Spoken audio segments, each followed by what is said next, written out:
Саламатсыздар урматтуу окуучулар, силер менен кезектеги физика теле сабагынан жолугушуп отурабыз. Анда эмесе бүгүнкү сабагыбызды баштайлы. Бүгүнкү сабагыбыздын темасы радиоактивдүүлүк ядродогу ички айланыштардын натыйжасы жана бөлүкчөлөрдү каттоо эсептегичтер деп аталат. Сабактын жүрүшүндө ядродогу ички айланыштардын жаратылышын аныктайсыңар, радиоактивдүүлүктүн жылышуу эрежеси менен таанышасыңар жана бөлүкчөлөрдү каттоочу эсептегичтердин иш аракеттерин салыштырасыңар. Сабакта кездешүүчү негизги түшүнүктөрдү айта кетели. Булар жылышуу эрежеси, Вильсон камерасы, Гейгер эсептегичи жана трек. Эсиңерде болсо балдар, биз мурунку сабакта ушул радиоактивдүү ажыроодогу нурлардын табияты жөнүндө сөз кылдык элек. Демек, радиоактивдүү элементтердин ажыроосунда негизги 3 түрдөгү радиоактивдүү нурлар чыгат экен дедик. Булар альфа, бета жана гамма нурлар дедик элек. Эми ушул окумуштуулар ушул радиоактивдүү ажыроодогу нурлардын табиятын изилдеп жатып, деги эле радиоактивдүүлүк кубулушу кандай себептен пайда болот? Бул кубулуштун пайда болушуна сырткы күчтөрдүн таасир аракет этеби же ички күчтөрдүн таасир аракет этеби? Мына ошонун үстүндө көптөгөн эксперименттерди, тажрыйбаларды жазып отуруп, төмөндөгүдөй 3 жыйынтыкты алышкан экен. Алар кандай жыйынтыктар? Биринчиден, радиоактивдүү заттардын нурдануу интенсивдүүлүгү узак убакытка чейин турактуу сакталган. Экинчиден, радиоактивдүү нурлануу өзү менен кошо энергия бөлүп чыгаруу менен жүргөн. Мисалга, радийдин 1 грамм массадагы заты 1 секунда ичинде 582 жоул энергия бөлүп чыгарган. Жана бул энергияны бөлүп чыгаруу узак убакытка чейин кармалган. Үчүнчүдөн, радиоактивдүү нурлануунун интенсивдүүлүгүнө сырткы факторлор, башкача айтканда, сырттагы басым, температура жана башка ушуга окшогон факторлор эч кандай таасир эткен эмес. Мына ушунун негизинде балдар, окумуштуулар радиоактивдүүлүк же болбосо радиоактивдүү ажыроо кубулушу бул сырткы факторлордон көз каранды болбогон ядронун ички түзүлүшү менен байланышкан. Башкача айтканда, ички ошо ядронун айланууларынан келип чыккан кубулуш экендигин аныкташкан. Бул боюнча көптөгөн тажрыйбаларды англиялык окумуштуу Резерфорд жүргүзүп, андан кийин аны улантып англиялык окумуштуу Фредерик Содди экөөсү тең радиоактивдүү элементтердин атом ядросу нурдануу менен удаалаш өзгөрөрүн, башкача айтканда радиоактивдүү ажыроо кубулушу болуп турарын аныкташкан. Демек, радиоактивдүү ажыроо кубулушунда элементтердин химиялык жана физикалык касиеттери өзгөрөт экен. Бул кубулушту Содди жылышуу эрежеси деп атап койгон. Башкача айтканда, радиоактивдүү ажыроодо атомдун физикалык жана химиялык касиеттерин өзгөртө турган кубулуш жылышуу эрежеси деп аталып калган. Эми жылышуу эрежесин эгерде символ түрдө көрсөтө турган болсок, ал мындайча: XZM бул баштапкы радиоактивдүү элемент. Мында YM-4 Z-2 элементин айланат дагы жана гелий же болбосо альфа бөлүкчөсү бөлүнүп чыгат. Бул демек альфа нурдануусундагы элементтердин бир ядродон экинчи элементтин ядросуна айлануусу. А бета ажыроодо кандай болот? Демек, ошондой эле XZM мында келип чыгат, Z кошулган 1M Y жана кошулган электрон. Муну кандай түшүндүрсөк болот? Демек, Z деген Менделеевдин мезгилдик системасында биз көрсөткөн мынакей катар саны менен барабар болгон элементтин атомунун заряддык саны дегенбиз. Ал эми М дегенибиз ушул ядронун массалык саны. Аны тегеректеп бүтүн санын кылып алабыз дегенбиз. Эми карагыла. Демек, X элементинин заряддык саны жана массалык саны көрүнүп турат. Z деген заряддык саны, М деген массалык саны. Демек, альфа ажыроо учурунда эмне болот экен? Альфа ажыроо учурунда ошол элементтин 2 бирдик заряддык санынан жана 4 бирдик массалык санынан ажырайт экен. А бул 4 бирдик массалык саны менен 2 бирдик заряддык саны албетте гелий атомунун иону дегенбиз, же болбосо гелий атомунун ядросу дегенбиз. Ал ошол 2 заряддык санга жана 4 массалык санга бар. Мына ушул гелий атомунун ядросу бөлүнүп чыгуу менен элементтин ядросу бир элементтен экинчи элементтин ядросуна айланат экен. Ал эми экинчисинде болсо тескерисинче электрон бөлүп чыгаруу менен ал элементтин заряддык саны 1ге көбөйөт. Анткени бир терс электронду кетирүү менен ал бир оң зарядка көбөйдү дегенди түшүндүрөт. Ошону менен ал Менделеевдин мезгилдик таблицасындагы кийинки элементтин ядросуна айланат экен. Эми муну дагы элестетип көрөлү. Мисалга, мынакей азыр ушул альфа ажыроо учурундагы элементтердин жылышын карап көрөлү. Мисалы, радий элементи 88-чи орунда турат. Же болбосо заряддык саны 88, массалык саны 226 бар. Демек, бул өзүнүн 4 бирдик массалык санынан жана 2 бирдик заряддык санынан ажыраса, андан мурун 2 чакмак мурун турган радон элементине айланат экен. Жана мындан бөлүнүп чыгат гелийдин иондору деп айтканбыз. Демек, альфа ажыроо учурунда, же болбосо альфа нурданууда ушундай жүрүш орун алат экен. Аны Менделеевдин мезгилдик системасынан карап көрө турган болсок, мынакей радий элементин көрүп турасыңар. Демек, ал радиоактивдүү ажыроо менен радон элементине өтөт экен ядросу. Ошондой эле дагы бир элементти карап көрөлү.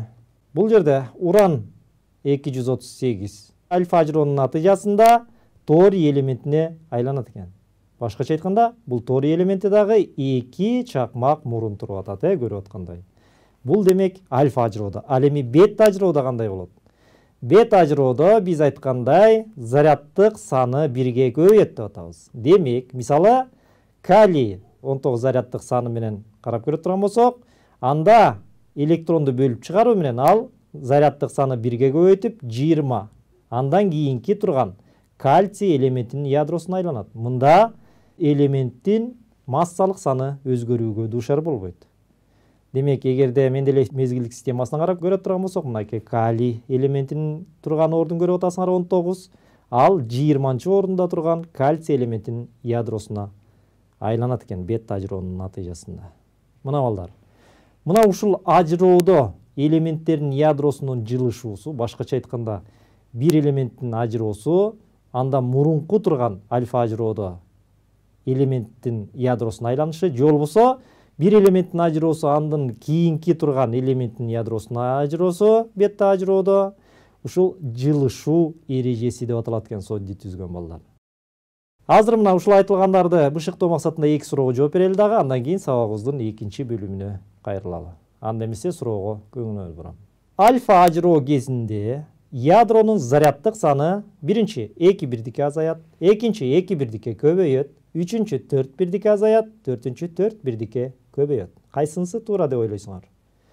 Демек, альфа ажыроо кезинде ядронун заряддык санын сурап атат силерден.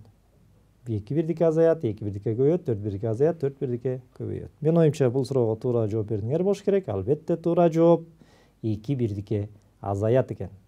Анткени заряддык саны бул жерде гелийдин мынакей ядросу дегенбиз, же болбосо гелий иону. 2 бирдик заряддык санга жана 4 бирдик массалык санга бар. Демек, ал элементтен 2 бирдик заряддык санды алып кетет экен. Кийинки суроо. Төмөндөгү ядролук реакциялардын кайсынысында радиоактивдүү бета ажыроо болуп өтөт? Биринчиси, мынакей силер көрүп тургандай 4 ядролук реакция көрүнүп турат. Биринчи, экинчи, үчүнчү жана 4-түнчү. Ушул жерде кайсынысында демек бета ажыроо жүрүп атат деп ойлойсуңар? Мен оюмча бул жерде оңой эле таптыңар болуш керек. Албетте туура жооп экинчиси. Башкача айтканда, көмүртек элементинин атом ядросу электронду бөлүп чыгаруу менен анын заряддык саны 1ге көбөйүп, демек азоттун элементинин ядросуна айланып атат балдар. Эми балдар, ушул биз айтып аткан радиоактивдүү ажыроодогу элементардык бөлүкчөлөрдү каттоо үчүн атайын эсептегичтер, же болбосо детекторлор деп аталган түзүлүштөр колдонулат экен. Негизи көптөгөн элементардык бөлүкчөлөр теориялык жүзүндө аныкталган эсептөөлөрдүн негизинде. Ошол теориялык жүзүндө аныкталган бөлүкчөлөрдү экспериментте көрсөтүш үчүн албетте ушул эсептегичтер колдонулган. Эми ушул эсептегичтердин бир экөөсүнө кайрылып, алардын иштөө аракетине дагы көңүл бөлүп көрөлү. Анда эмесе кандай эсептегичтер азыркы кезде колдонулат экен балдар? Демек, азыркы кезде кеңири колдонулушка ээ болгон бул Гейгер-Мюллер эсептегичи, Вильсон камерасы, көбүктүү камера жана фотоэмульсия ыкмасына негизделген түзүлүштөр. Демек, радиоактивдүү ажыроодо же ар түрдүү башка физикалык процесстерде пайда болгон жаңы бөлүкчөлөрдү каттоочу приборлор, детекторлор же болбосо эсептегичтер деп аталат экен балдар. Биринчи эле албетте ушул Гейгер-Мюллер эсептегичине кайрылалы жана анын иштөө принцибин карап көрөлү. Демек, немец окумуштуусу Гейгер Ханс Вильгельм тарабынан түзүлгөн, кийин Мюллер тарабынан өнүктүрүлгөн бул эсептегич бөлүкчөлөрдү автоматтык түрдө эсептөө үчүн маанилүү приборлордун бири болуп саналат экен. Эми ушул Гейгер эсептегичинин иштөө принцибине кайрылып көрөлү. Гейгер эсептегичи ичинен металл катмары менен капталган. Бул металл катмары катоддун кызматын аткарат. Жана түтүкчөнүн ичинен эки учун туташтырган металл зымынан бул зым болсо аноддун кызматын аткарат. Турган айнек идиштен түзүлөт. Түтүкчөгө адатта неон же аргон газы толтурулат. Эсептегичтин иштөө принциби бөлүкчөлөрдүн кагылышуусу менен иондоштурууга негизделген. Демек, зарядталган бөлүкчөлөр альфа бөлүкчөсү, электрондор же гамма нурдануусу учуп бара жатып газды иондоштурат. Башкача айтканда, оң иондорду жана бош электрондорду пайда кылат. Электр талаасынын натыйжасында электрондор анодду көздөй, ал эми оң иондор катодду көздөй кыймылга келишет. Анод менен катоддун ортосунда жогорку чыңалуу берилген. Ошондуктан аноддун жанында электр талаасы электрондорду иондошуу башталганга чейинки энергияга чейин ылдамдатат. Мында иондордун селдей агымы пайда болуп, эсептегич аркылуу өтүүчү ток кескин жогорулайт. Бул учурда тоскоолдуктун резисторунда чыңалуунун импульсу пайда болот дагы, ал каттоочу түзүлүшкө берилет. Мына ушунун негизинде Гейгер эсептегичи негизинен электрондорду жана чоң энергиялуу кванттарды каттоо үчүн колдонулат экен балдар. Бул демек Гейгер эсептегичи болду. Эми мындан башка дагы балдар, эсептегичтин башка принцибине негизделген дагы бир эсептегич жөнүндө айта кетели, бул Вильсон камерасы деп аталат. Азыркы убакта Гейгер эсептегичинен башка да принципте иштөөчү эсептегичтер түзүлгөн. Булар биз айтып кеткендей Вильсон камерасы. Эми ушул Вильсон камерасы шотландиялык ойлоп табуучу Чарльз Томсон Риз Вильсон тарабынан 1912 жылы түзүлгөн. Вильсон камерасынын иштөө принциби өтө каныккан буулардын тамчы суунун пайда кылышы менен бөлүкчөлөрдүн издерин, же болбосо тректерин көрсөтүүгө негизделген. Эми Вильсон камерасы ичинде суунун же спирттин каныгууга жакындатылган буусу толтурулган герметикалуу жабылган идишти элестетет. Силер көрүп тургандай. Бул жерде поршендин алдындагы газдын басымынын азайышынын натыйжасында поршень кескин жылганда камерадагы буу адиабаттык кеңейет. Мунун себебинен муздоонун артынан буу өтө каныккан абалга келет. Бул учурда буу туруксуз абалда болот. Башкача айтканда, өтө кичинекей бөлүкчүнүн кыймылы аны тең салмактуулуктан чыгарып, анын конденсацияланышына алып келиши мүмкүн. Пайда болгон иондору конденсациянын борбору болуп калышат да. Эгер бөлүкчө камерага түздөн түз газдын кеңейиши алдында же болбосо кеңейери менен кире калса, анда анын жолунда суу тамчылары пайда болуп, бул тамчылар бөлүкчөлөрдүн көзгө көрүнгөн изин же трегин пайда кылышат. Мына ушул тректердин узундугу боюнча алардын энергиясы, ал эми тректердин кеңдиги боюнча бөлүкчөлөрдүн заряды жана массасын аныктоого мүмкүнчүлүк бар экен балдар. Мына ушул тректердин ар кандай касиеттерин изилдеп отуруп, окумуштуулар ошол бөлүкчөлөр боюнча көптөгөн керектүү, маанилүү маалыматтарды алганга жетишти балдар. Азыр болсо балдар, ушул Гейгер эсептегичинин дагы ошондой эле көбүктүү камера Вильсон камерасына окшогондой, Вильсон камерасындагы бөлүкчөлөрдүн тректерин, Гейгер эсептегичинин иштөө принцибин көрсөткөн, ошол эсептегичтин түзүлүшүн Биз төмөндөгү видео тасма аркылуу көрөлү дагы, андан кийин сабагыбызды андан ары уланталы.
Мына балдар.